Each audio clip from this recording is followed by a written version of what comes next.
Historia completa del hombre más perverso que pisó nuestra tierra, un demonio llamado Tirano Aguirre. Sobresalía entre la falange de revoltosos un hombre llamado Lope de Aguirre, quien, dueño de la voluntad y confianza de sus secuaces, despertó la ambición de un tal Fernando de Guzmán. Tras hacerlo cómplice de sus planes, le prometió un puesto de honor el día del triunfo. Así obraba la perfidia.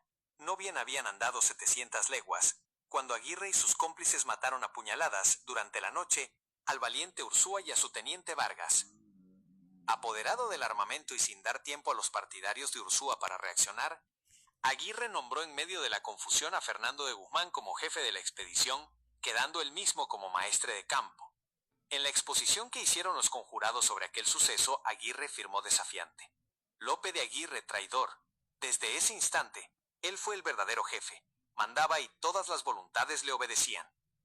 Pasados algunos días, ordenó la muerte de 8 de sus compañeros, incluyendo a la esposa de uno de los expedicionarios y al cura de la armada. Finalmente, mandó dar muerte atroz a Fernando de Guzmán. Orgulloso de sus triunfos y satisfecho como una hiena entre los despojos ensangrentados de sus víctimas, bautizó la expedición como la Nación Marañona, nombre que aludía a las marañas y engaños de los que se había valido. De allí proviene el nombre de Marañón dado al río descubierto por Orellana. Aguirre continuó su odisea hasta salir al Atlántico, coronando una de las empresas más oscuras de la conquista. El terror de las costas. Al llegar a la desembocadura del Amazonas, el tirano señaló rumbo al norte y, tras 17 días de viaje, arribó en medio de una tempestad a las costas de Margarita, específicamente a la ensenada de Paraguachí, lugar que hasta hoy conserva el nombre de Puerto de El Traidor. La isla se convirtió en un nuevo teatro de crímenes. Aguirre engañó al gobernador para luego capturarlo y proclamarse señor de vidas y haciendas. No hubo hogar sagrado. La población, llena de pavor, quedó sometida a los caprichos y lujuria de su turba famélica.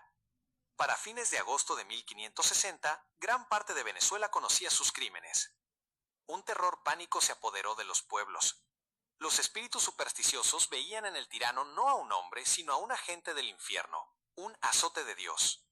Atacado por Francisco Fajardo, Aguirre huyó hacia el continente con 150 marañones, el resto de los 400 que habían salido originalmente, pues la mayoría había perecido a manos del propio tirano. Desembarcó en Borburata y ordenó el saqueo del puerto. Mientras Diego García de Paredes acudía desde Mérida en socorro de los pueblos, Aguirre, emulando a Cortés, quemó sus naves y marchó hacia el lago de Tacarigua. Aquel camino inexplorado fue su calvario. Sus soldados desmayaban de hambre y cansancio, y el mismo jefe tuvo que ser cargado en hombros de sus hombres mientras pedía la muerte a gritos. La carta al rey y el desafío final, restablecido en Valencia, continuó su carrera de crímenes. Antes de internarse en el país de los Girajaras, envió a Felipe II una famosa carta que revelaba su espíritu satánico, sin freno ni ley.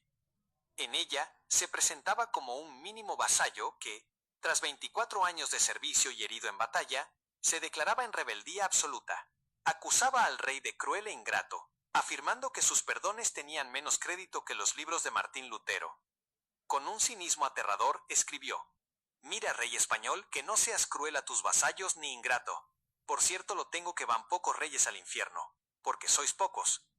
Que si muchos fuésedes, ninguno podría ir al cielo, porque creo allá seríades peores que Lucifer». En su travesía hacia Barquisimeto, sus soldados empezaron a abandonarlo. Aguirre vacilaba entre el furor y el desaliento, pero nunca dejó de ser feroz. Entró en Barquisimeto con banderas desplegadas, pero encontró la ciudad desierta. Sus habitantes habían regado por los caminos cédulas de perdón para quienes desertaran del tirano. La treta funcionó. Aguirre se vio desamparado y cercado.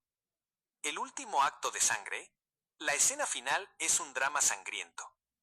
2 mujeres lo acompañaban, su única hija, testigo de sus crímenes, y la Torralba, antigua compañera de Ursúa. Ante la muerte inminente, Aguirre se dirigió al aposento de su hija. Con la intención de evitar que sobreviviera para ser infamada como la hija de un traidor, decidió matarla. Se produjo una lucha espantosa. La hija imploraba y la amiga se interponía valerosa, pero el tirano clavó su daga repetidas veces en el corazón de la joven. Al salir del aposento, turbado, se enfrentó a los soldados que lo buscaban. Al intimársele la rendición contestó: «No me rindo a tan grandes bellacos. Dos de sus propios marañones, temerosos de que Aguirre revelara sus complicidades, le dispararon. Al primer impacto dijo, «Mal tiro». Al segundo, que le dio en el corazón, exclamó, «Este tiro sí es bueno». Y cayó muerto. Y cayó muerto. Un soldado llamado Custodio Hernández le cortó la cabeza sujetándola por su larga melena para entregarla al gobernador. El cuerpo de Aguirre fue descuartizado y sus restos colocados en los caminos públicos. Así desapareció este varón legendario, de quien se decía que su alma descendió a los infiernos por voluntad propia, pues allí estarían Julio César y Alejandro Magno, mientras que al cielo solo iba gente de poco brío.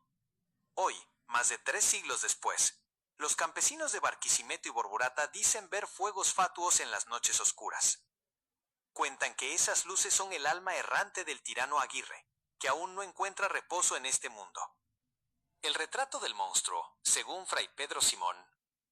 Para entender la magnitud del temor que inspiraba, es necesario ver a través de los ojos de quienes lo conocieron. El sacerdote nos dejó una descripción física y moral que parece sacada de una pesadilla. Lope de Aguirre era un hombre de unos 50 años al momento de su muerte, de cuerpo pequeño y menudo, con una apariencia que el cronista define como mal agestado. Su rostro era pequeño y chupado, de piel curtida y barba negra. Lo más impactante eran sus ojos, ojos de cascabel, que adquirían un brillo siniestro, especialmente cuando miraba fijamente a alguien o cuando la ira se apoderaba de él. Era un gran hablador, bullicioso y arrojado cuando estaba rodeado de su cuadrilla de marañones, aunque el cronista sugiere que, fuera de ese grupo, podía ser pusilánime. Su resistencia física era sobrehumana. Sufría el trabajo más duro a pie o a caballo sin quejarse. Siempre andaba armado y prevenido, vistiendo 2 cotas de malla, espada, daga, arcabuz y lanza. Dormía muy poco y era un declarado enemigo de la religión. No solo se negaba a rezar, sino que prohibía que otros lo hicieran delante de él. Solía decir a sus soldados que Dios tenía el cielo para quien le sirviese y la tierra para quien más pudiese, instándolos a no frenar sus apetitos. Su cinismo llegaba al extremo de desafiar el derecho divino de la corona, exigiendo que el rey de Castilla le mostrase el testamento de Adán, para ver si en él le había dejado las Indias como herencia. Autor, Cornelio Hispano, citando a Fray Pedro Simón.